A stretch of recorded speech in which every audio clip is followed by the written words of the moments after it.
Friday. That means it's time for Fearless Agility TV, coming to you from our studio, which is a socially distancing bunker in an undisclosed location and not my girlfriend's basement. This is Fearless TV. Okay, it is my girlfriend's basement. How's it going, everybody? It's good to be here. This is a new thing for Fearless Agility and for me, Jimmy. I'm Jimmy Fosdick, by the way. I am the president of Fearless Agility and a certified Scrum trainer. In class, so I do certified Scrum Master workshops and certified Scrum Product Owner workshops, along with coaching and training and lots of other Scrummy stuff. One of the things that we do in my workshop is when people have sidebar questions, we parking lot them.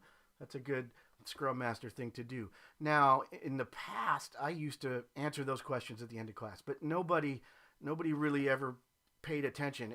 My class is very intense. It's 100% activity based, so they'd get tired out, and people would just sort of be like way too low energy to answer and ask questions. But there's some important questions that come up that we may not get time to address. So I decided, since we've all sort of gone virtual anyway, and I had to set up this crazy system to be able to do my workshop online, that once a week I would clear out my my parking lot live on YouTube. And so we're going to take a look at what's in there from the last couple of workshops, so about the last week or two. Let's see what we got. Let's start over here. How does Scrum overlap with Waterfall? That's an interesting question, and an understandable one. You know, depending on what you've seen and depending on how it's been implemented, Scrum might not look that different, but that's only because Scrum isn't a development methodology, right? Scrum is just an environment for trying to become more agile. If you read the Scrum Guide, the official definition at scrumguides.org, it doesn't say anywhere on there what kind of work you're doing. So depending on the kind of work that you're doing, I mean, the word waterfall might not even make sense. You know, waterfall is primarily a software / technology / IT concept. But setting that aside, there isn't, I would say, any overlap. These are two different approaches for two different kinds of work. The waterfall, which I've used very successfully. For those of you who don't know my background, I spent the first 10 years of my career in product development as a traditional product manager and project manager specifically. So more as a project manager than product manager, but I did both. And I did lots of projects using a traditional waterfall approach that worked great. Waterfall is called a defined process model. It's for projects where you can figure everything out on paper up front. If you can do that, do it. It's safer. It's less wasteful.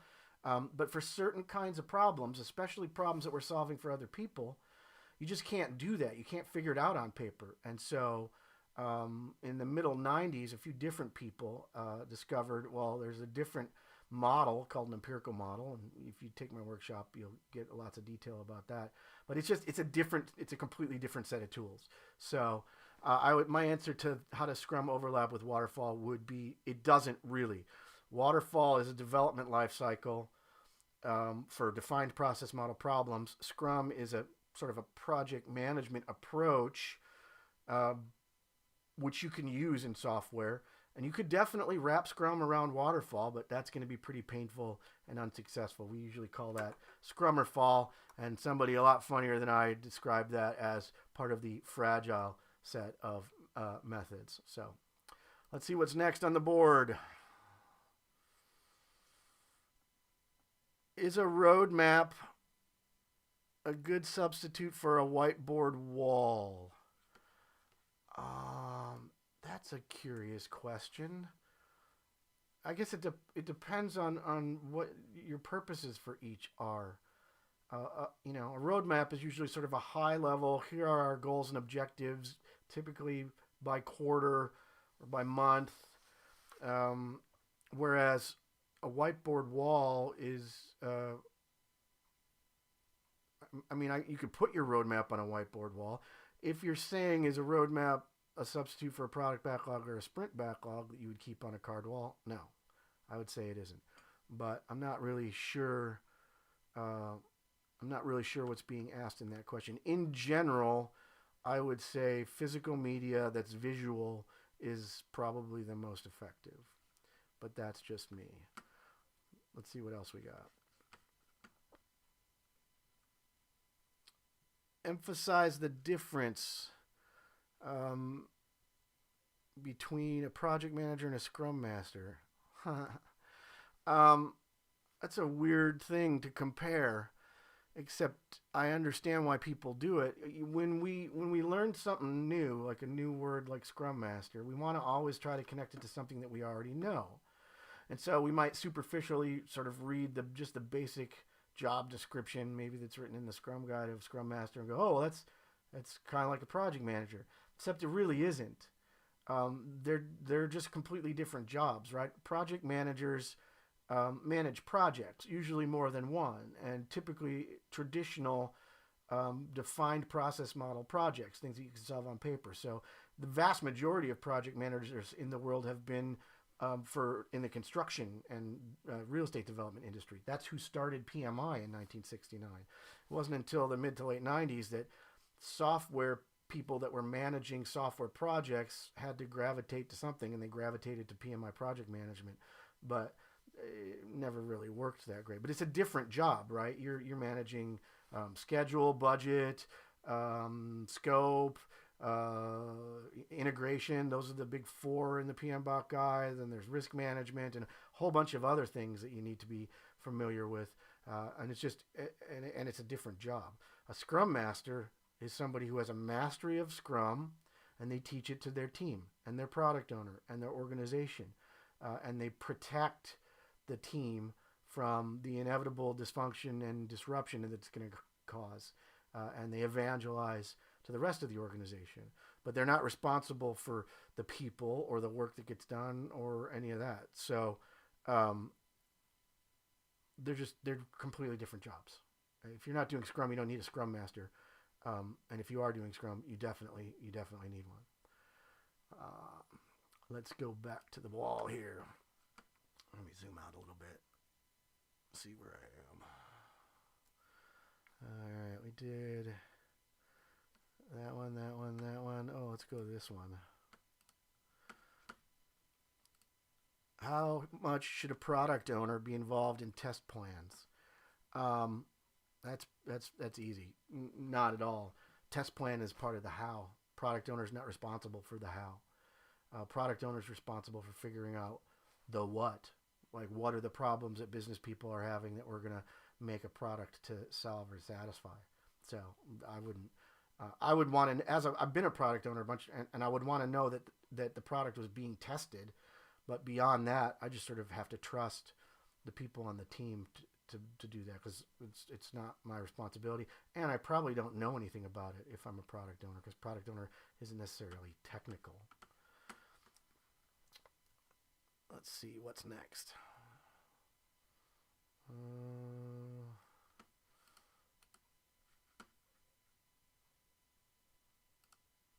How should waterfall infrastructure projects integrate with software development teams following Scrum? It depends. If it's straight IT infrastructure to support the entire business, and they happen to also support development, then I'm not sure what integration means. If you mean that you're not including infrastructure people on your Scrum team when you're building a product that requires infrastructure, well, that's an anti-pattern, and I would try to fix that. Right? We build infrastructure and we do architecture and design and all of that incrementally along with everything else. So if infrastructure is an element of your product, I would expect it to be part of the development team. If it's not, the former case that we're talking about, the development team probably still depends on it.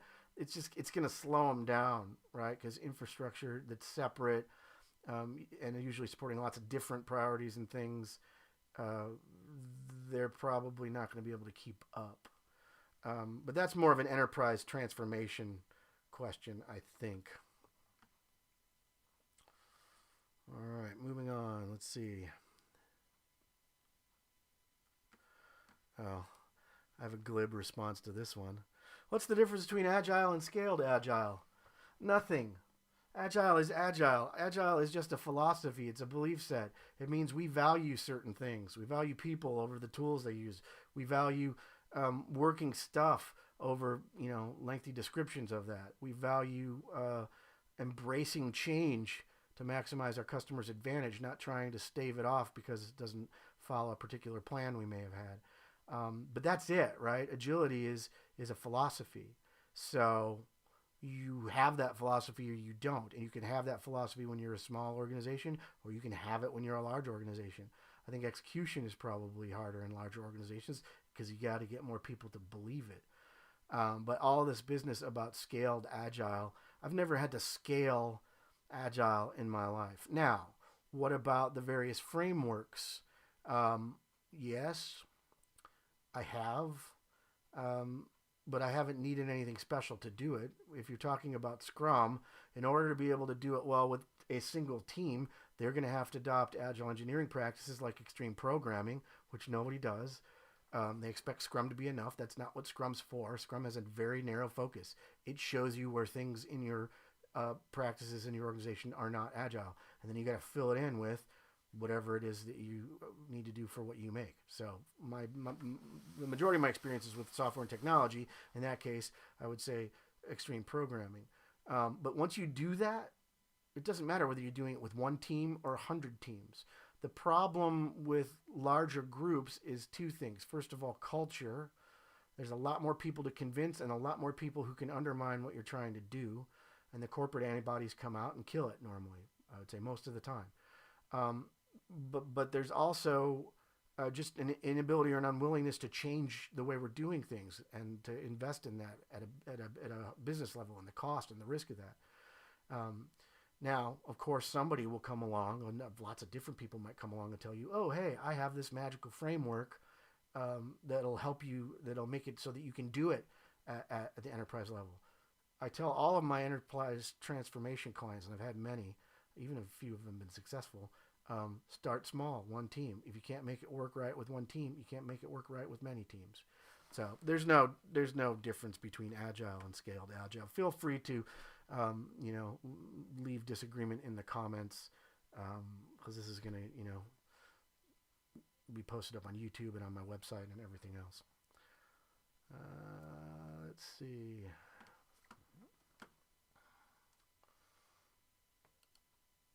Oh, here's an easy one.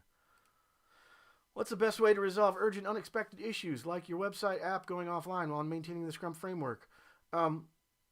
Resolve them as soon as they come up. It's not a big deal. All right. This question is motivated by the fact that people think that you have to do a certain amount and kind of work in the 2 weeks or whatever that a sprint is. I explain in my workshop over and over again, a sprint is just a timer to remind you to stop and reflect. Whatever happens is whatever happens. If what happened was your new development work got substantially interrupted by production support stuff that obviously takes precedence, well, then that's what happened. And you reflect on it and you see if there's any way you can mitigate that. Usually teams address that by committing to less new development work. Now we're all under pressure and management wants, new features. Well, there's a limit. At least with Scrum, you can make it all visible. I had a team in England that was developing a website to buy and sell plane tickets. You've probably used it. I'm not going to name it. And about 50% of their work was support stuff, right? And they had somebody come in from sales or something and say, hey, we're no longer able to take payment in euros.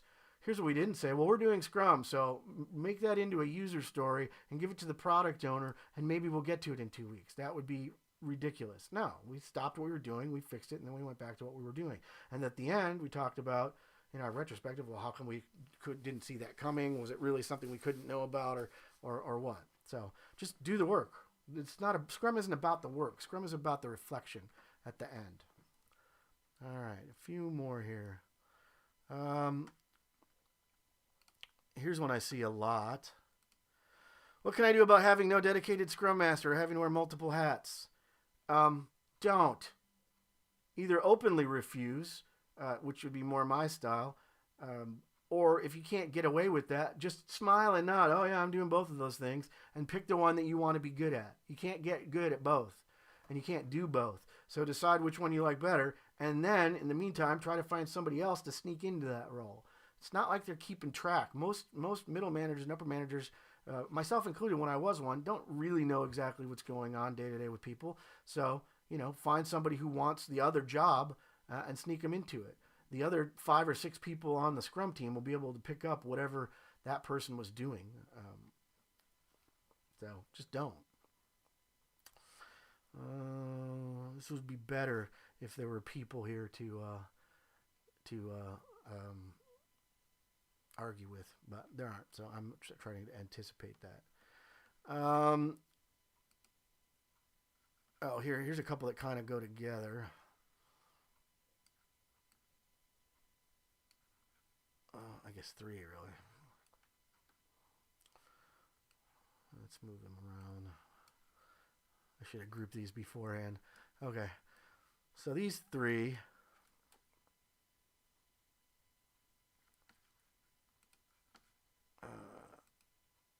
are all sort of related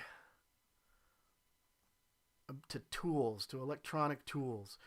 You may recall from having attended my workshop or having heard me somewhere else. I'm a vehement stay away from electronic tools for Scrum thing. So with my bias up front, I would say Jira is a ticket tracker. It's a great ticket tracker, so use it for ticket tracking and whatever else. You don't need an electronic tool. There's only 3 artifacts in Scrum. There's the thing you're building, and that sort of speaks for itself, right? Like if you're building software, hopefully you have a modern technology stack that allows you to do continuous integration and test-driven development, and you're using Perl and Python and Swift and other things, and not like 30-year-old .NET technology or something. And if you are, I'll see if you can change that. But the other 2, the backlogs, the product backlog and the sprint backlog, those are super simple artifacts that are part of what's called transparency as in empiricism, and they're just to make something visible, right? I'm not going to go into exhaustive detail. This isn't a Scrum class where I'm going to teach you, but it's such a simple artifact. It's not ideally suited, I don't think, for an electronic tool. So I wouldn't. I use cards on a wall. Most of the people that I know that are successful and good trainers and coaches use cards on a wall. And the objection is usually something like, well, we have people in different places. Okay, you have people in different places. Do they all work inside? Then they have walls. If they have walls, they can have a card wall. And I think the forcing people to talk to each other more so they can keep that physical card wall in sync is probably necessary in a distributed environment where communication might not be that great. And as to whether I've had any positive experiences with electronic sprint backlogs, no, I haven't. I've tried. Been doing Scrum for 15 years. I've tried almost every tool available, and no, it's just not as good. It's usually gets in the way, and it usually wastes the Scrum Master's time, and it usually depresses people, and it usually allows people to do naughty things that they shouldn't be doing in the first place. So I would just say, if you can get away with it, stay away from it. If you're a Scrum Master and wondering what to do about the pervasiveness of the tool, just keep using it as an electronic wall of fiction to keep management away from you. That's, I think, perfectly legitimate. But protect your team and let them use cards on a wall. And I think I got one more, and then I'll go to chat questions. One more. Here we go. How do you help an organization get out of a waterfall mindset? Well, I would love to be able to answer that in 30 seconds, but I can't. It takes persistence. It takes a Zen mentality. It takes having good communication skills, good persuasion skills, being a good facilitator. I encourage all Scrum Masters to link up with the International Association of Facilitators. Maybe I'll put a link down in the comments. But that's a big, everybody wants to know that. And this sounds self-serving, but my main answer is get some help. There are people who have done it. I've done it. I know a few other people who've been around a long time that have done it. Not very many people have done it, and even I have had more failures than successes because it's hard to get a large organization to embrace a mind shift like going from plan driven thinking to value driven thinking, etc. So I would say I can't answer that question in the amount of time that we have. That's it for parking lot questions. Sweet. So I cleaned up my whole board. I did get a question from the comment from the chat from Vin M. Is product manager a Scrum role? No, product manager is a product development role. Are there Scrum teams that have to interact with product managers? Yes, absolutely. Scrum it came from product development and is mostly used and successful in product development. So if you're doing product development, you have people that do product management, but that's a very special discipline. And Scrum doesn't have anything to say about it. Scrum's roles are independent of those. Scrum is a tactical framework for small teams to produce the right result incrementally, usually pretty quickly, as a side effect of some other things. But when they're figuring out what to build and their product owner is trying to come up with the prioritized list of needs, they're going to spend a lot of time talking to product management. Now, I would be cautious of just turning a product manager into a product owner.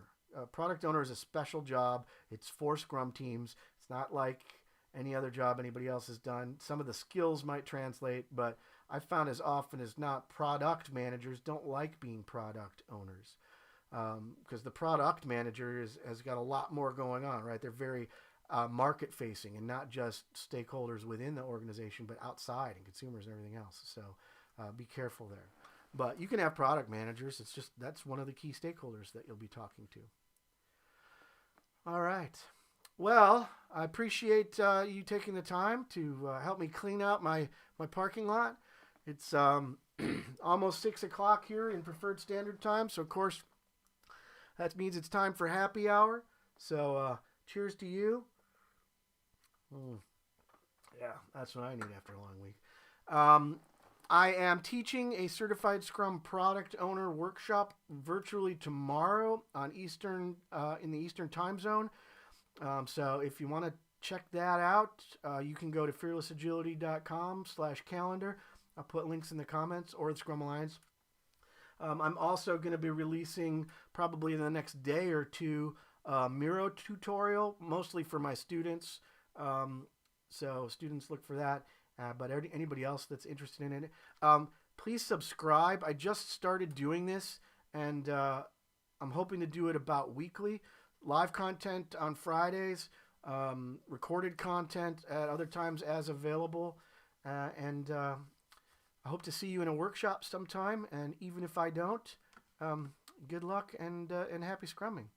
I'll catch y'all later.